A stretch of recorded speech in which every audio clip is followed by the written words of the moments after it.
Hollywood, California, Monday, April 26th. The Lux Radio Theater presents Irene Dunne and Robert Taylor in Magnificent Obsession.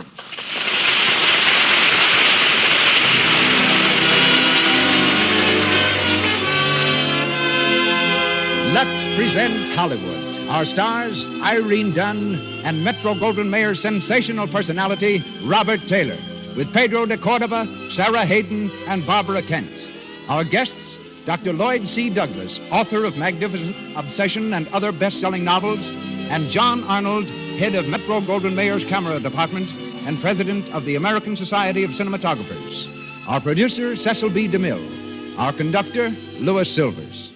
On behalf of our sponsors, the makers of Lux Toilet Soap, welcome to Hollywood and the Lux Radio Theater.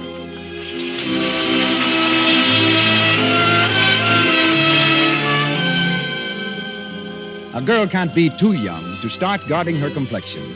There's Deanna Durbin, for instance, the girl who made an overnight hit in Universal's Three Smart Girls. She's only 14, but already she's protecting her complexion the Lux Toilet Soap way. Here's what Deanna Durbin says about this gentle soap. I like Lux Toilet Soap, too. I see all the grown-up actresses using it, and Mother says I can't begin too young to take the best care of my complexion. Grown-ups use Lux Toilet Soap to guard against cosmetic skin, dullness, tiny blemishes, and large pores. Its active lather removes cosmetics thoroughly, keeps skin clear and smooth. Try it for yourself and see. And now, our producer. Ladies and gentlemen, Mr. Cecil B. DeMille.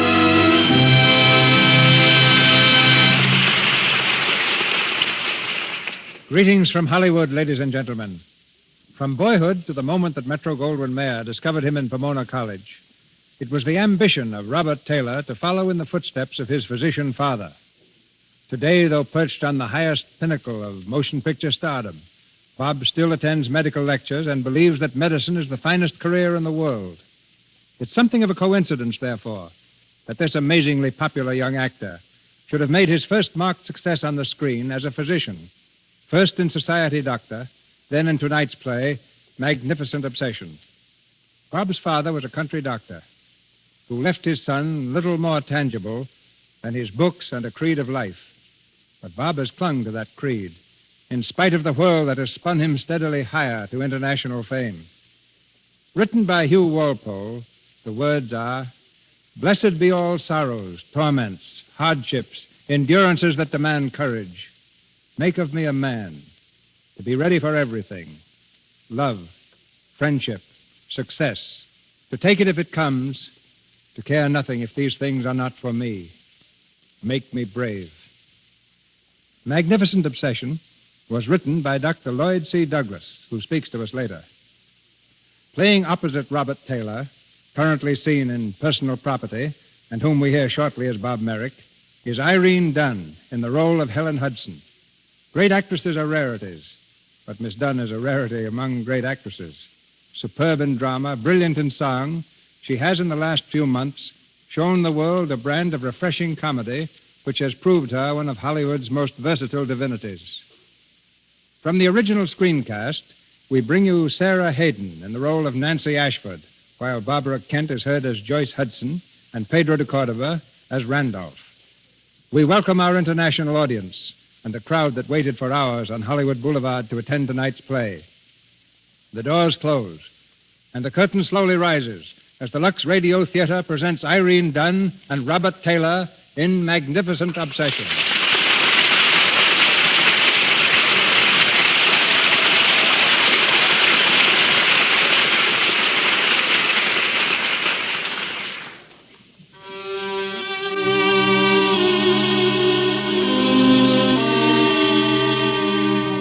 Dr. Wayne Hudson, an eminent brain specialist, died one midsummer evening. Died by drowning in the lake near his sanatorium. His death was a shock to the world, especially to those in the field of medicine. It's late at night now, and we're in an office of the sanatorium. Deeply conscious of a great loss, Nancy Ashford, the head nurse, is speaking to one of the younger girls. The routine of the hospital will go on as usual. Dr. Hudson would have wanted it that way. Yes, Mrs. Ashford. Have the other nurses take their regular room assignments for the night. Tell them to be especially careful not to disturb the patients. Yes, ma'am. Oh, Evelyn. I can't help it. Everyone loved him so. He was so kind. I know, dear. But we have a hospital to take care of. Patients who need us. Yes, ma'am.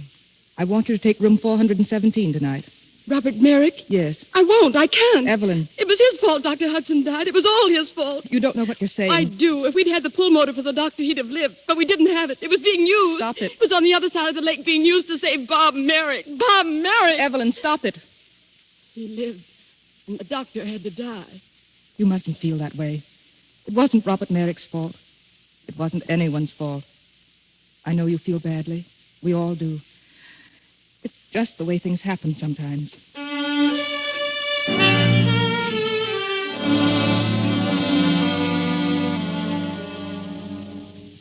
Mrs. Hudson? Yes? My name is Perry. Well, how do you do, Mr. Perry? I've been expecting you. Sit down, please. I dislike coming so soon after the funeral, but... It's quite all right. Business matters can't wait very well, can they? Well, no, especially this one, Mrs. Hudson. Yes. Well, Mr. Perry? Oh, forgive me, please. I had no idea you were so young. I was my husband's second wife. We'd only been married a short while. Yes, I know. I have a stepdaughter, only a year younger. But go on, please. Well, as you probably know, Mrs. Hudson, I was your husband's financial advisor. And since his death, I've been going over the books very carefully. You know, it seems almost incredible, Mrs. Hudson, but there's very little left. I see. He never kept much of a balance at the hospital. Everything was transferred to his personal account. But look at these withdrawals. Cash $5,000, cash $2,000, cash $10,000. Have you any idea what these were for? My husband was always a very generous man. You mean he gave this money away? Well, I don't know the details, but scores of people have been coming here to the house, and they all tell me the same story. At some time in their lives, my husband befriended them, helped them, gave them money. When they tried to pay him back, he refused to take it. He said he couldn't take it back, that he had used it all up. Used it all up? That's strange. What did he mean? I don't know. No one seems to know. Helen? Oh, yes. What is it, Joyce? Mrs. Ashford has to go back to the hospital. She's leaving now. Oh, I thought she was staying. Will you excuse me, Mr. Perry? Of course. Who is he, Helen? His name is Perry. He had something to do with your father's finances. Oh. Helen, I wanted to say goodbye. Oh, yes, of course, Nancy. I'll drive up to see you soon. I hope so. Oh, here, before I forget, I've got a letter for you. Oh, thank you, dear. It came to the hospital this morning. I thought I'd better bring it out. Joyce, it's another one. Another? Yes, listen. I was a friend of your husband's. He helped me once, many years ago, but he would never let me repay him. If ever I can be of service to you, do not hesitate to call on me. It's signed Randolph. Randolph. I don't think I ever heard Dad mention him. I can't take it back. I've used it all up. What? Nancy, did you ever hear Dr. Hudson say anything like that? I can't say I have. Dear, if I only knew what it meant. Well, I've got to hurry. They've just called me again. What's the matter? Is there anything wrong at the hospital? Oh, it's that young idiot, Bob Merrick. He's having another tantrum, threatening to leave. Should think you'd be glad to get rid of him.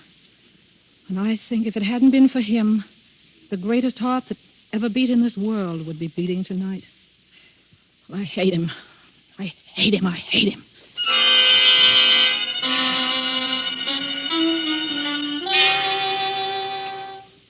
Look, nurse, I don't want to be inquisitive, but what's this on my breakfast tray? It's a poached egg. The doctor ordered it. Yeah, why didn't he eat it? Please, Mr. Merrick.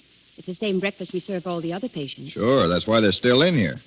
I've been in 5 weeks, but I'm hanged if I'll stay another. Get back in that bed. Mrs. Ashford. Oh, Mrs. Ashford. Mr. Merrick. Hiya, Toots. Where are my pants? You can go, Evelyn. Yes, ma'am.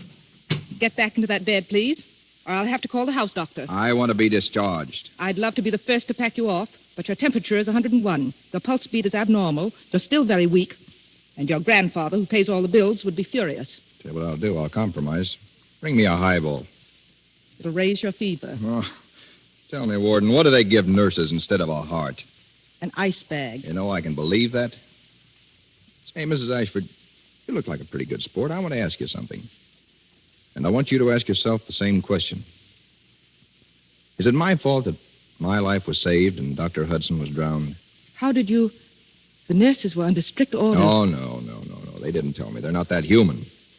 But I have eyes and ears. What I want to know is it my fault they were using their lung machine on me when they needed it for him? Of course not. But the staff has been under a strain. They loved and honored Dr. Hudson. We all did. I know. You're asking yourselves what right I have to be alive and Dr. Hudson dead, isn't that so? Well, then what right have you or anyone else to pass judgment on what kind of people have a right to live? That's true. If such an attitude has prevailed in this hospital, you have a right to be indignant. No, I'm not indignant about that. I'm indignant because I feel the same way. What? Sure. I know I'm not worth anything, let alone a great man's life. It's a darn shame the wrong guy had to go. There it is. We all have to make the best of it. He's dead. I'm alive. We're both out of luck. Please, Mr. Merrick, you mustn't talk like that. Well, it's true, isn't it? Now that I've apologized for being alive, what about having me pardoned so that I can get out of here? I'm sorry, but you can't leave yet. Is that final? Final. You'll regret this, Mrs. Ashford. You'll regret it more if you leave. I'll come and see you again this evening. Final, huh? Hello. I want Elm 302. What? It's my house. Can't I speak to my own butler? I have some rights around here. All right, then. Come and see me this evening. Hello?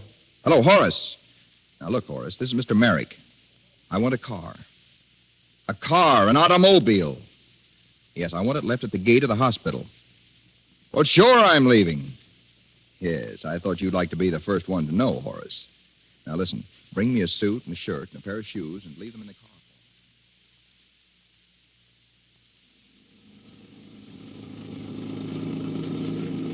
Horace, come on, stop loafing. I want to get as far away from Brightwood Hospital as I can. Sorry, sir, but there seems to be a car stopped in the middle of the road up ahead.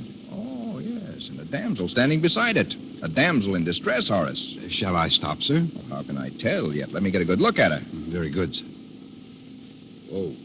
What's the matter with you, Horace? Don't you know beauty when you see it? Good evening. Can I be of any assistance? I'm afraid I'm so. Well, you picked a nice spot. I think you've managed to find the last unpaved road in Westchester, and the exact spot farthest from a service station in either direction. Oh, I was afraid of that. What's wrong? Well, I haven't the vaguest idea. How about gas? No, it's not that. I just had the tank filled before I left town. What town? Well, New York, naturally. You're from New York? Well, now, isn't that a coincidence? So am I. Isn't it a small world? Really, I would like to get this car started. Do you think you could do something to make it go? Well, now, let me see. Anything I can do, sir? Yes, that's an idea. Excuse me a moment, will you? Of course. Horace, Yes, sir. find a service station and take your time. Yes, sir. Very good, sir. Well, that ought to fix it. Is your man going for help? Yes. And in the meantime, isn't there anything you could do? Well, I don't know now. How about taking out the spark plugs? Taking out the spark plugs. Well, you never can tell. I've heard certain mechanics say, your car will never be sound till you've had out all the spark plugs removed. You know, the spark plug is the appendix of a motor, an unnecessary thing. Have out your spark plugs now while your car is still in the pink. Don't wait for it to break down completely. Oh, I see. Oh, but I really have an appointment. Couldn't you do something? Maybe if you pushed it, it might kind of catch on. I'm ashamed to admit it, but I don't know a thing about motors. What do you say if we just sit here by the road and talk till the man comes back? Huh? Well, I wasn't exactly counting on an evening of conversation in the open air. Oh, but what could be nicer? Where could you find a more completely charming spot than this? Look at that moon up there. I'll bet it's never been so round or so radiant as it is tonight. It is exquisite, isn't it? Mm-hmm. Exquisite. The moon. Oh, yes. I love nature. If you ask me, you were lucky to break down here in the center of Eden. I was lucky to happen along. Yes, you certainly were. You've been a big help. Well, I'm not much help, but they tell me I'm good company. Well, I'm sure of that. But you see, I'm expected somewhere else. Yeah, you know, I could like you. Really? Mm-hmm.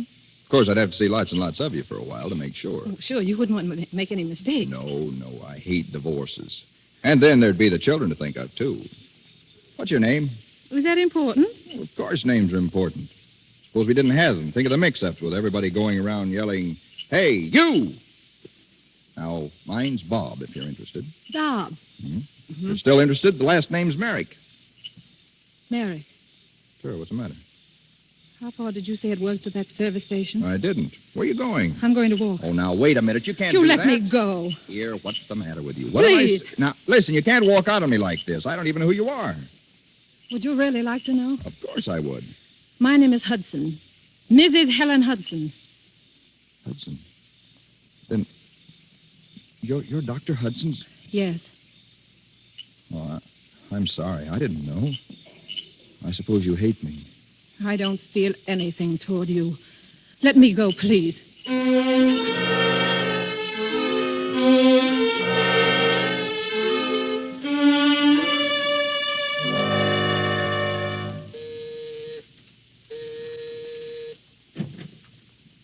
Good evening. Is Mrs. Hudson in? No, sir, she's not.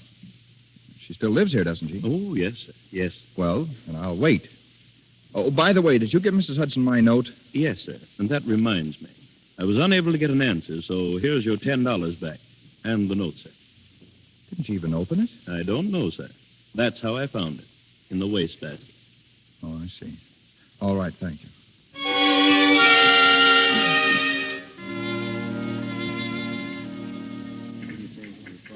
The bank would like to do it, Mrs. Hudson, but I'm afraid we can't. Well, I know I'm overdrawn, but there ought to be a check-in from the hospital soon. Well, then I'd advise you to wait, Mrs. Hudson. Very well. Thank you. Mrs. Hudson! Mrs. Hudson! I beg your pardon. Miracles do happen. Really? Yes, really. Here I stand looking at you. And a moment ago, I was surrendering my last illusion, vowing to hate the world forever. Well, that's very unfortunate, Mr. Merrick, but I don't see how I could prevent you from doing that. Oh, now, wait, please. My car's just across the street, and I've got to speak to you. Let me take you home. No, I'm very sorry. Oh, for the love of heaven, melt, Mrs. Hudson. Unbend. Be human. Are you smiling? Are you actually smiling at Oh, me? I'm on the verge of shrieking in hysterics. Well, then come on before you change your mind.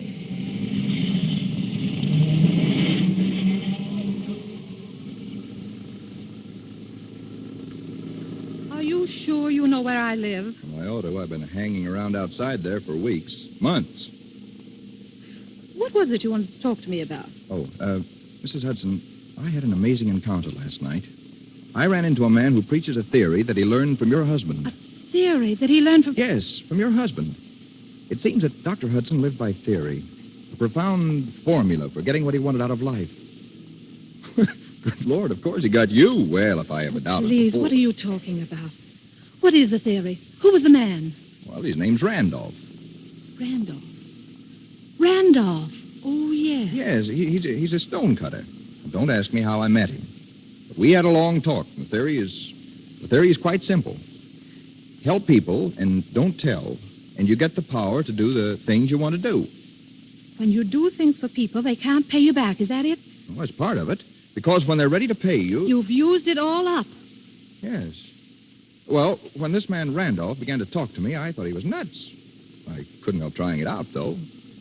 It didn't work at first, and then, just when I was about to give myself a loud, bitter laugh, this happened. What do you mean, this? You're merely taking me home against my will. And it seems to me you're going out of your way. What do you mean, did I take the wrong turn back there? Well, somewhere, that's obvious. Now that you speak of it, this is an unfamiliar street. A street, I call this a country road. Yes, I guess you're right. Yes, sir, there's a cow. That substantiates your observation. It is a road, not a street. Oh, now, come now, I really would like to get home if you don't mind. Certainly, but aren't you interested in what I've been telling you? Well, yes, I am. I'm terribly interested. Well, then, can I see you again very soon? Shouldn't we do something about it, really? Well, I'll see. I can't say now. Well, there's a road we can turn back on, I think. We don't have to turn back, do we? Yes, we do. Now, there's a nice thing. Oh, what's the matter? Stop me if you've heard this one, but I think we run out of gas. Oh, I should have known this would happen. What are you doing? I'm getting out. You're not out of gas, and I'm not in the mood for any more fooling. You're behaving just like all those indignant, old-fashioned girls in the anecdotes, the ones who walk home. Well, I am indignant. Well, at any rate, you're not bored, are you? Well, are you going to drive me home now, or aren't you? Sure I am. But look at the view. It's positively Arcadian. Excuse me? Oh, now wait. I'll behave. Get back in the car. No. Mrs. Hudson. Look out! Look out! Helen!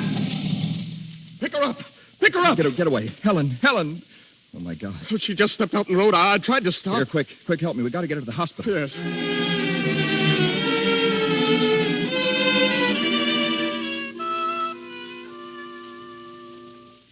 How long will it be, Nancy, before they know something? I don't see how it can go on much longer. She's been on the table almost 2 hours. Poor Helen. Why should this happen to her? What did she ever do to deserve this? Oh, Joyce, dear, you mustn't. Come in. Mr. Merrick. I've been waiting outside. I had to know. How is she? How is she? You asked that. You, of all people. As if you hadn't been the cause of enough unhappiness. No. Don't say that, please. It was an accident. An accident. Mrs. Ashford? Oh, Dr. Ramsey. Is she all right? She's going to live. Oh, thank God. But, well, I'm afraid she'll never see again. Doctor. Never see. Do you hear that? Never see again. The rest of her life she'll be blind. And why? Because of you. Because of you. Joyce, dear. I don't care. It's true, isn't it? Why shouldn't he suffer too? I want him to suffer. He's responsible. Go in there and look and see what you've done. It is my fault. All of it. But you can't make me suffer any more than I'm suffering now.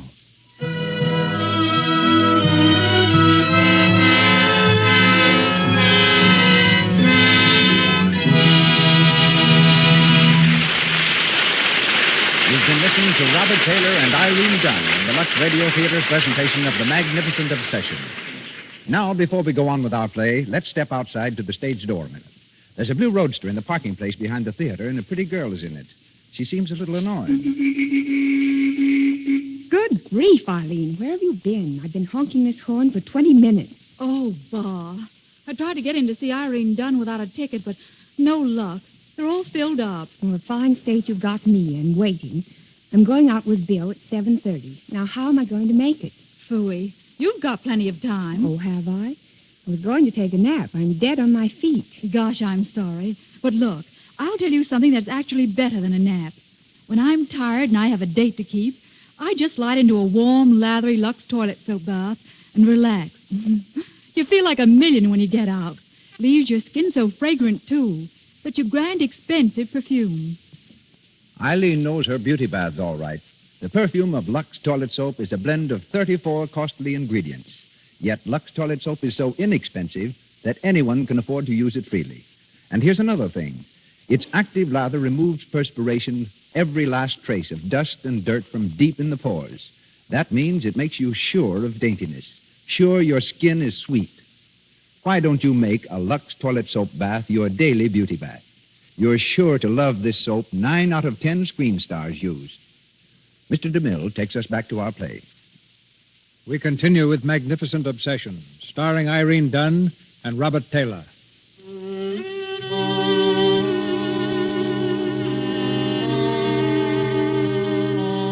Months have gone by. Months during which Helen has learned to feel her way hesitantly through the darkness of her life. Months which have seen a complete change in Bob Merrick.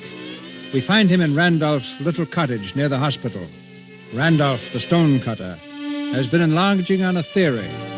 The theory of Dr. Hudson's formula for happiness. Dr. Hudson was the best friend I ever had. He changed my whole life. How? Well, you see, for many years I was just an ordinary stonecutter, mechanically hacking out blocks with a compression chisel. But now, do you see this cast? I put it into marble. It's been accepted by the Metropolitan Museum. Well, it's beautiful. You say you did this just because of Dr. Hudson and this theory of his? His theory is a fact, my boy. A formula, precise and definite.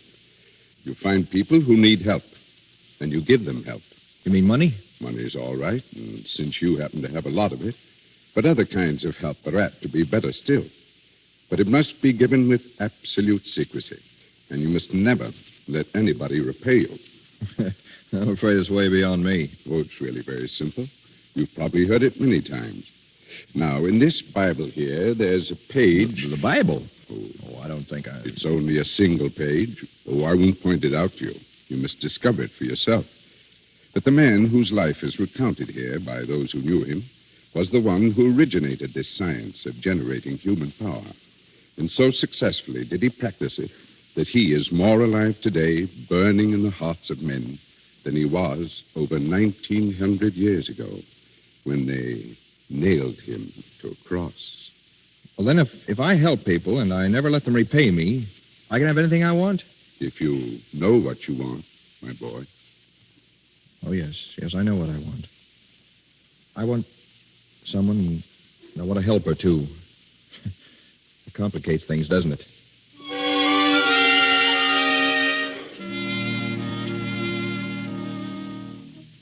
I've got to do something, Nancy. She can't go on like this, always in darkness. We've been doing things, Bob. There's somebody who can help her. There must be. If necessary, we'll comb the world. As a matter of fact, we were talking today about a man under whom Dr. Hudson studied. Dr. Brimmer. Do you think he could do something? There's a chance. Well, then get him, Nancy. We can't do that. He's in Berlin. Then she must go to him. She must go at once. That's not as simple as it sounds. It's very expensive. You can't stop on account of money. I can take care of that. Always ready to work your money miracle. Aren't you, Bob? What else have I to offer? Nancy, do you think I could see her just once? I don't know. She wouldn't have to know who it was. I just want to see her again. Well? She's teaching herself to read through her fingers. She takes a book to the park. She's there alone every morning. Thank you, Nancy.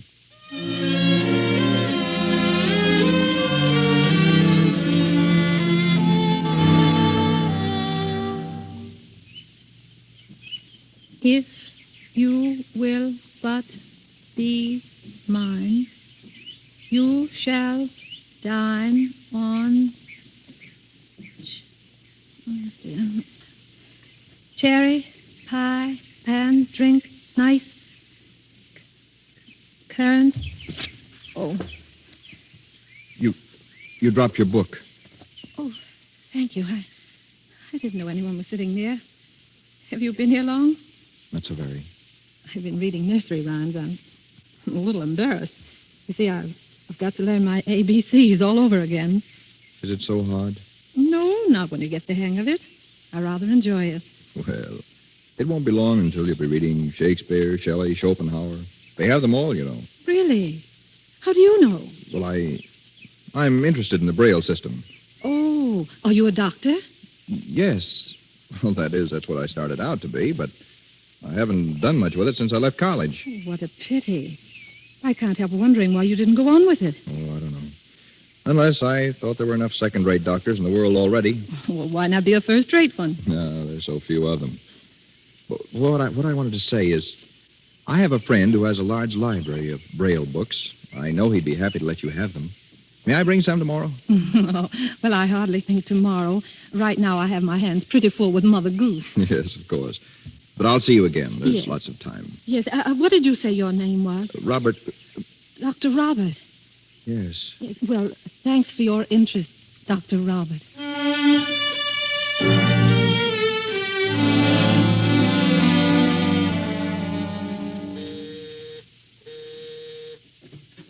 Good morning.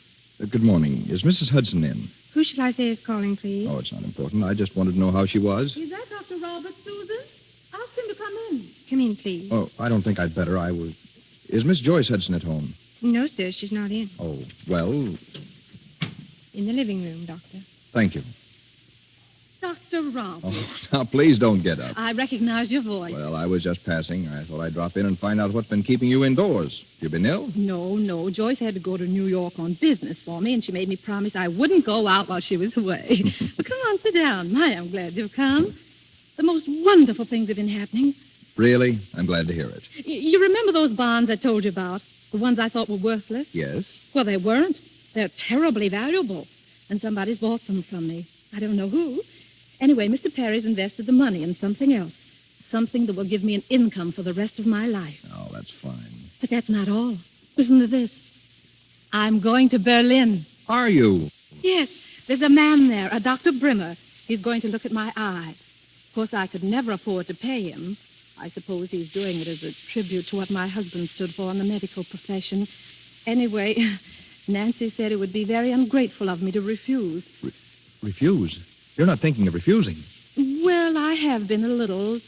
You see, I've had so many disappointments, and of course, if he agrees with the others that there's no hope. Oh, but he won't. A man like Brimmer doesn't have disappointments. He'll be able to give you back your sight. I'm sure of it. Oh, I hope you're right. For the sake of all those who've been so interested in me. For my own part, sometimes I think I've gained more than I've lost through my blindness. Gained? Mm-hmm. Things so fine and sensitive that I never even knew they were there before. Your friendship, for example. If I hadn't been blind, I might have missed that. Has it meant so much to you? So much. I wish I deserved to have you say such a beautiful thing to me. You do. You might think differently if you saw me. How could I? It wouldn't matter what you looked like. I see better now than I used to, really. I used to see only people's faces. Now I look into their hearts. Oh, but here, I'm getting maudlin. You'll still be the same kind friend. You won't change. I mean, if my trip is successful. No, I won't change, ever. Helen, where are you? Oh, it's Joyce. Oh, I think I'd better go. Oh, no, please. In here, Joyce. Oh, I want you to meet her. She's heard me talk about you so much. Really, Helen, dear, I just came. Oh, Joyce, darling. This is my friend, Dr. Robert. How do you do? Dr. Robert? What's wrong, dear? Are you the man who's been meeting Helen in the park, helping her to read, seeing her home? Well, I tried to help a little. Joyce, what is it? Do you know Dr. Robert? No. No, I've never seen Dr. Robert before in my life. All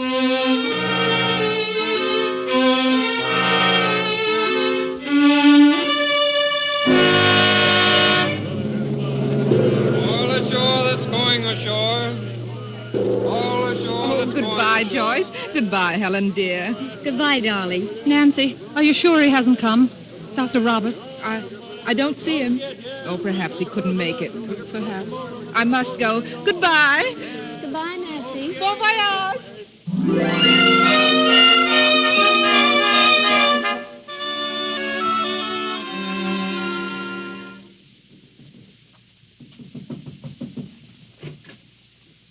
What is it? The American papers, Fräulein. Thank you. Who is it, Joyce? Just the hotel boy. Helen, what are you doing up? You promised me you'd try to get some sleep. I couldn't sleep. I'm not tired. Darling, you've been through such a lot. The doctor said... Yes, I know. What does it matter what the doctor said? I don't need sleep. Oh, I don't know what I need. Oh, I'm sorry, dear. I'm just not myself. I know. You're all unnerved. All this way to Berlin, all these weeks, and... Yes, for nothing. Even Brimmer can't help me, Joyce. I'll get you some hot milk. It'll put you to sleep. If it only would. I'll only be a minute, darling.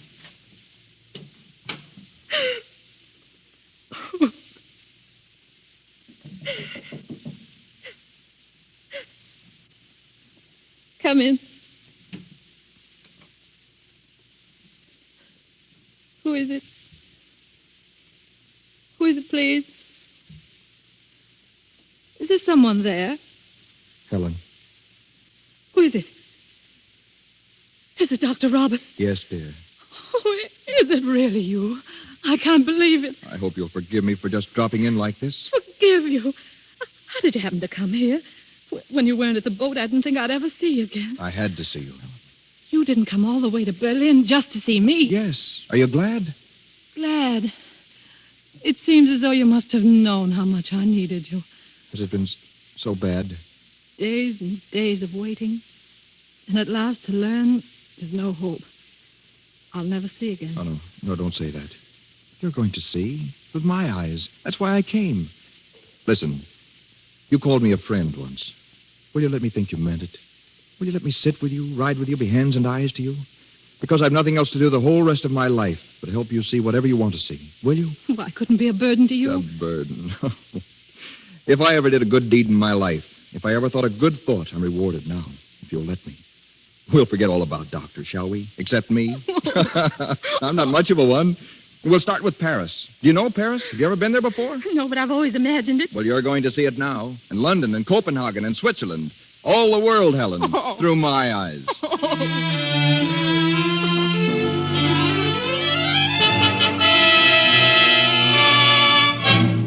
Bonjour, madame, monsieur. End of a blue. End of a blue. 23. Red. You've won again, darling. 20 francs on the red. Dr. Robert, are people staring at me? Well, now, why wouldn't they? In Paris, they make a business of staring at loveliness. Oh, darling.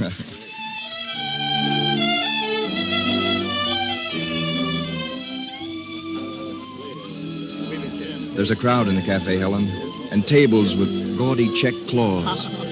Montmartre. I've dreamed of it. It's thrilling. And there's all Paris. Paris from the top of the hill, stretched out at your feet. Like a jeweled mantle. Yes. I can almost see it. Happy? Very. A moment like this, on such a night. Could anyone say anything against the world? I couldn't. You couldn't hate anyone, could you, on such a night? No, You could forgive anyone, anything? I think so. Helen, could you forgive Bob Merrick? Yes. I forgave you long ago. You've known? I've thought so. At times, lately I was sure. Helen, I love you. You know that too, don't you? It's wonderful that you care enough for me to be so kind. I know now what you've done for me. Everything. About the money and the doctors. Well, it was only because I love you so much. You care for me, don't you, a little? You know I do. Then let me be with you always. Marry me, Helen. Marry you. And have you pitied because of me? No, don't say that, darling. Life with you is what I want. It's all I want. We'll be two of the happiest people in the world. I'm sure we ought to be. Oh, darling. How can I ever repay you for all this? You can, darling. I've used it all up. What did you say? You've used it all up. No, it's nothing. Helen, there's something I want to tell you. Something that'll make you laugh, I guess. Do you remember that day in the park, the day you took me to be a doctor? I remember. Well, that day I decided to be a doctor. To become what you'd mistaken me for, and I've been doing it. I've been studying again. You've been... And you thought I'd laugh at that. Oh, my dear, that's wonderful. Well, I'm going to try. There's no harm in that, is there? When you'll succeed, I know you will. Well, I'm going to stay in Europe and work. And with you to help me. Help you. We'll be together, darling. That's the greatest help in the world. What are you thinking of? Nothing, dear. We will be together, won't we? Of course. Let's go home, shall we, darling?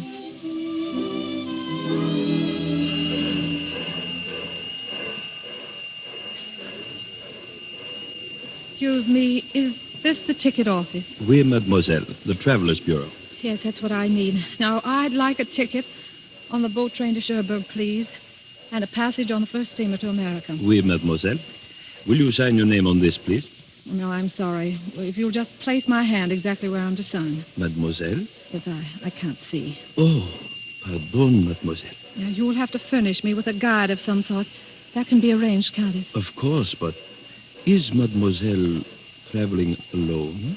Yes, I'm traveling alone.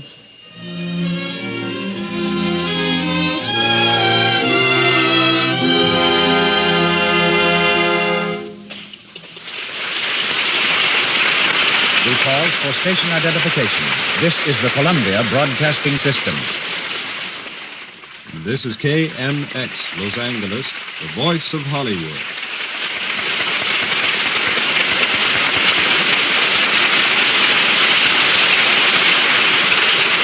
Robert Taylor and Irene Dunne continue with Magnificent Obsession shortly. But now it's our privilege to present in the Lux Radio Theater Dr. Lloyd Douglas, the author of this great story. Dr. Douglas, a minister for 30 years, became famous for sermons of extraordinary pictorial character. Then he turned novelist, and from his pen have come Magnificent Obsession and Green Light, both national bestsellers. It's now my honor to extend the stage of the Lux Radio Theater to New York City. From Hollywood, I welcome and introduce Dr. Lloyd Douglas, who will speak to you from New York. Good evening, Mr. DeMille, and thank you. I appreciate being asked to contribute to this program. I feel indebted to Miss Dunne and Mr. Taylor for their sympathetic and artistic interpretation of this book. And I'm also indebted to the Lux Radio Theater for wanting to pay this tribute to my story. Magnificent Obsession, while in no sense a tract, was not written solely for entertainment. It is a purpose novel. The book had a peculiar history. In 1928, while I was still in the pulpit, I became possessed of an idea that seemed to demand a wider hearing than I could give it through that medium, and resolved to put it into a story. Amateur novelists often rig up a plot dealing with things they know almost nothing about, so I did that. My story involved brain surgery, and what I didn't know about that was aplenty. For instance, in the story I wrote that Helen was in an accident and struck blind. That was easy, but to explain it, I had to call up a brain specialist and ask him where she had been hit. Casting about at random for names of my characters, I called one of the young surgeons whom I was sending abroad to do some scientific research, Dr. Dawson.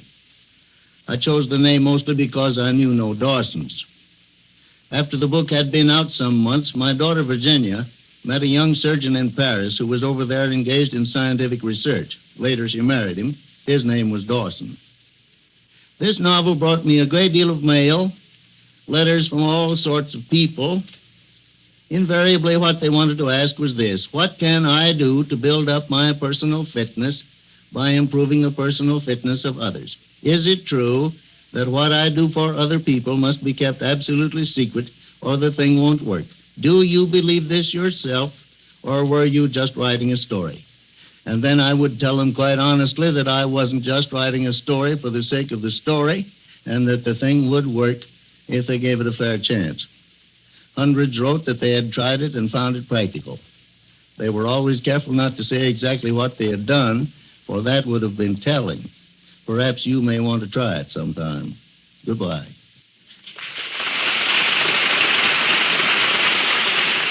Dr. Douglas, you have our thanks.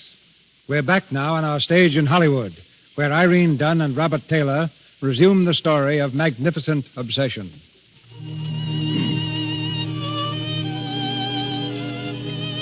Six years have passed. Helen Hudson, hidden away from the world and her friends, has been living in quiet obscurity in a small Virginia town. But her health has gone, and we find her now in a tiny hospital room where the nurse has been reading her a newspaper article. Go on, please. You mustn't excite yourself. Oh, I must hear the rest of it. Very well, but please don't try to move. When Dr. Robert Merrick returns to America next month, he brings with him the keenest surgical mind in the field of medicine. In 6 short years, his work has uncovered a startling array of new medical facts, dealing particularly with surgery of the brain. Oh, I don't think we should read any more. He's done it. I knew he would. I told him he would. Please. And now he's coming back. Dr. Robert. Dr. Robert Merrick.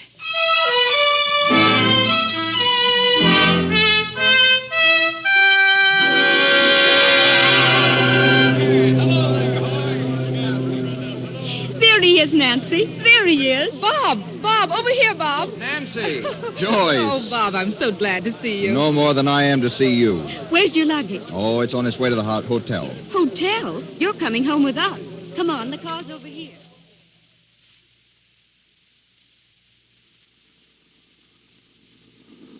You'll never know how proud we are of you, Bob. Nancy, you're a flatterer.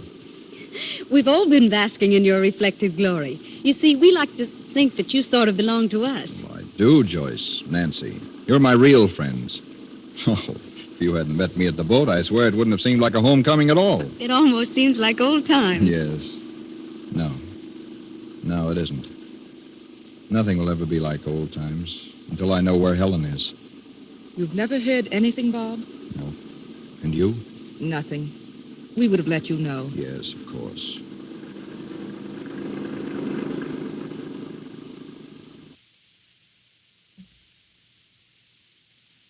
Welcome home, Dr. Merrick. Thank you, Keller. Is Dr. Merrick's room ready, Keller? Yes, ma'am. Oh, there's a gentleman to see you, sir. Already? The price of fame. He's in the living room, sir. Excuse me, Joyce. Nancy. Of course. Dr. Merrick. Yes? I'm glad to see you back again. It's almost as though you've been sent, as you were sent to me before. Oh, I'm afraid I'm sorry. You don't remember me? My cottage. You came there, and we... Oh, yes, of course. Oh, I knew I'd... you're the... The stonecutter. Of Randolph. course, of course. How do you do? It was rather a long time ago, and so much has happened. Yes. You've come a long way.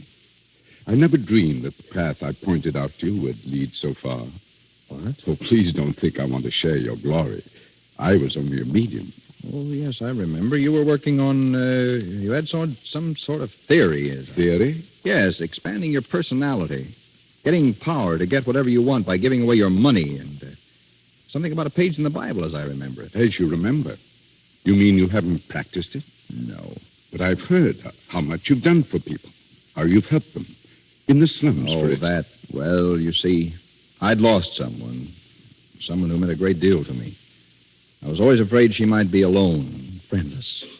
So whenever I put out my hand to anyone, it was with the hope that maybe someone would do the same for her.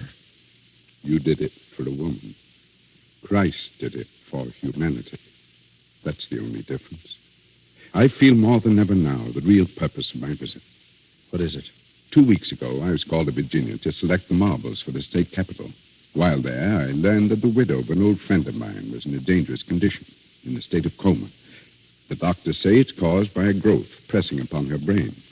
This same growth, they felt, was the cause of her having been blind for many years. Blind? Who is she? Who is this woman? Helen Hudson. Helen? Are you sure? Nancy! Nancy! Are you sure? I'm positive. Oh, thank God. Bob. Nancy, we found her. We found Helen. We found her, Nancy.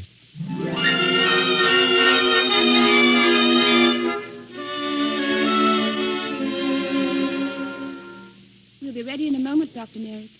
Let me know, nurse. Well, Bob? No, don't come near me, Nancy. We're almost ready to operate. Oh, who's going to do it? I am. Oh, Bob. Would you like to see her? She's still in a semi-coma. Come in.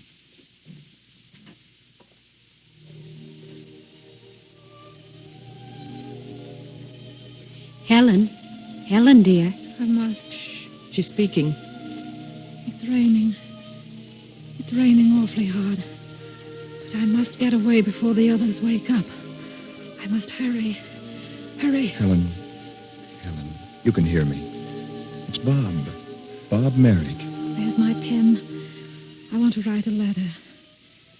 Joyce, Nancy, you've been so good to me. I'd only be a burden. Don't try to find me. Helen, dear, we're here. Robert, my darling Robert, I'm leaving you. Oh, it's so hard to write when you're blind. Won't the rain ever stop? Robert, darling, it's so wonderful that you're going to be a doctor. Oh, I mustn't be in your way, a burden on you. I'm going away. My life is over now. I'm going away alone in the darkness. We're ready, Dr. Merrick. Dr. Merrick? Oh, take her into the operating room. I'll be there in just a moment.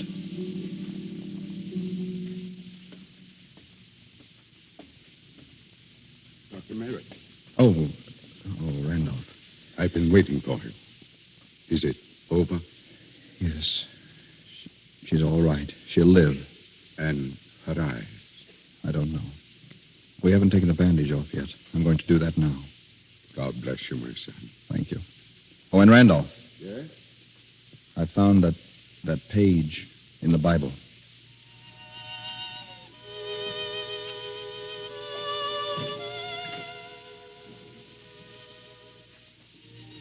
Who's there? Is someone there? Don't move, Helen. Who is it? Is it? Yes, dear. Oh, Robert. Now, I'm going to take the bandage off your eyes. Oh. Please don't open them for a moment. Then open them slowly. Now. Helen, can you see? Yes. Yes. A ray of light. A ray of light. Oh, darling, soon that ray will grow stronger. And as each day passes, you'll see more and more until one day... Until one day, I shall see you, my darling.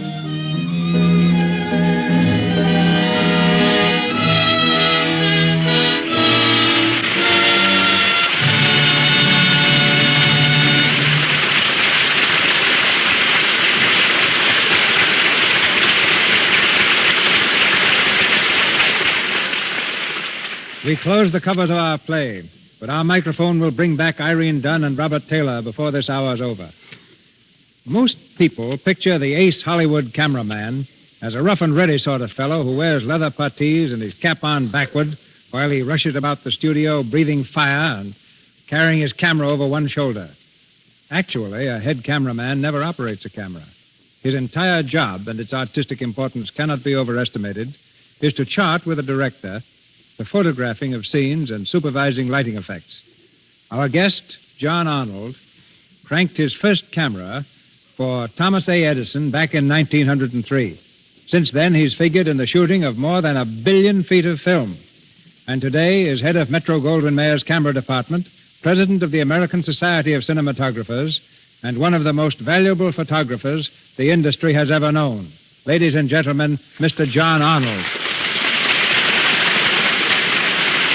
Thank you, C.B. The biggest job a cameraman has today is to photograph the stars' personalities, so to speak, as well as their faces. Will you explain why each star is a different photographic problem? Gladly. Take the matter of lighting, for instance. A star is presented at her best only through a carefully studied blend of lights, colors and shadows. A blonde appears best against soft, diffused lights. A brunette against strong, bright lights. Dark clothes do not photograph effectively against dark backgrounds, nor light clothes against light backgrounds. Contrast, remember, is what enhances beauty. Psychology also plays a big part. The cameraman studies each star and also learns what color tone blends with her personality. For example, Jean Harlow, in making Personal Property with Robert Taylor, was filmed under white lights, which go best with her fair complexion, and Myrna Loy under violet-tinted lamps in her latest picture, Parnell, co-starring Clark Gable. Lights also have great effect in creating mood. To emphasize the somber atmosphere of Robert Montgomery's new film, Night Must Fall, we use dim lights throughout the entire picture. Well, you've heard us make the statement many times on this program, John, that 9 out of 10 stars use Lux toilet soap. Yes, and I know it to be a fact. Then perhaps you can answer a question asked by several listeners. If the stars have perfect complexions, why is it necessary for them to use makeup in pictures? Because a star, when playing a scene, becomes so intent on what she's doing that nature plays a little trick on her. The blood either rushes to her face or rushes away from her face. She becomes flushed or pale. With makeup, this reaction is hidden. The only ones who don't actually need makeup are a few male stars like Robert Taylor, Clark Gable, and Spencer Tracy, whose natural tan takes its place. In fact, Mr. Tracy used no makeup at all in filming Captains Courageous. I assure you, no one appreciates a fine, clear complexion more than a cameraman, for then he's able to make full use of close-up shots that would reveal the slightest flaws in skin texture if they existed, makeup or no makeup. I've recommended Lux toilet soap to stars and extra girls alike for years. I know of nothing better or simpler to use for keeping a smooth, healthy complexion that's always ready for even the most candid camera. Many thanks, CB, and goodbye. Thank you for your candid opinion. Each week in the Lux Radio Theater, I look forward to this moment when I can introduce our stars as their real selves. And I know you share the particular pleasure I have in inviting two such personalities as Irene Dunne and Robert Taylor back to the microphone.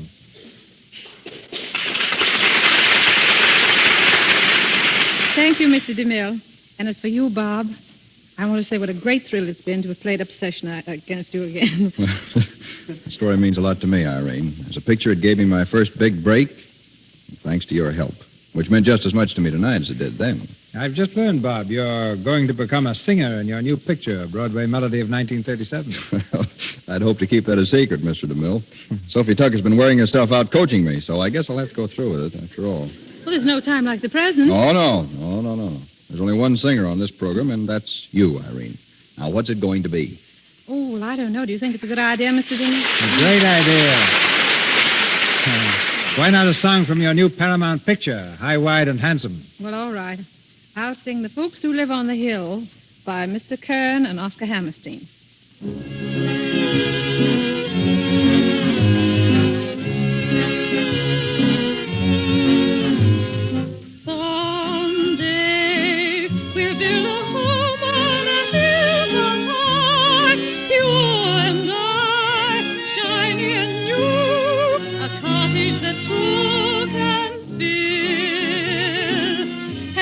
Pleased to be called the folks who live on the hill.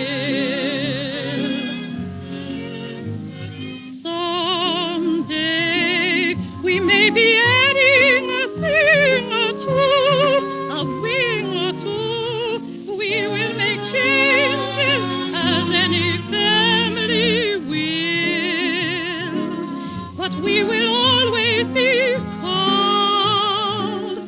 folks who live on the hill. Our veranda will command a view of meadows green, the sort of view that seems to want to be seen. And when the kids grow up and leave us, we'll sit and look at that same old view.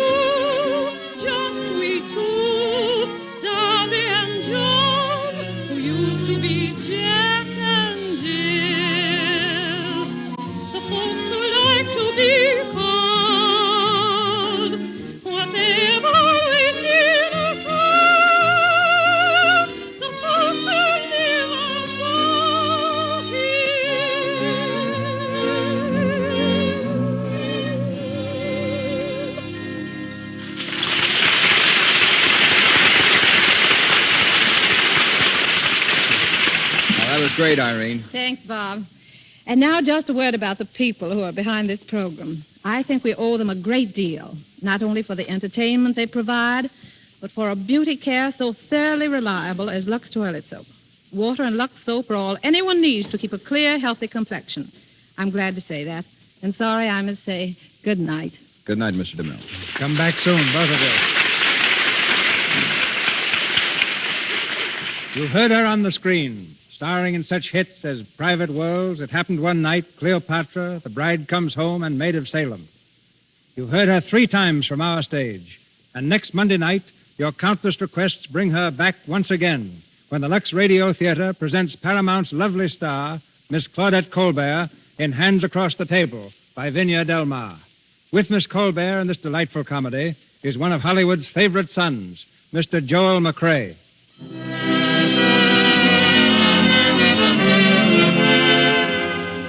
Our sponsors, the makers of Lux Toilet Soap, join me in inviting you to be with us again next Monday night when the Lux Radio Theater presents Claudette Colbert and Joel McCrea with Walter Pidgeon in Hands Across the Table.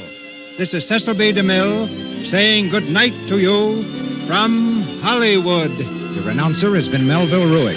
This is the Columbia Broadcasting System. This is KNX, the Columbia Station, Los Angeles.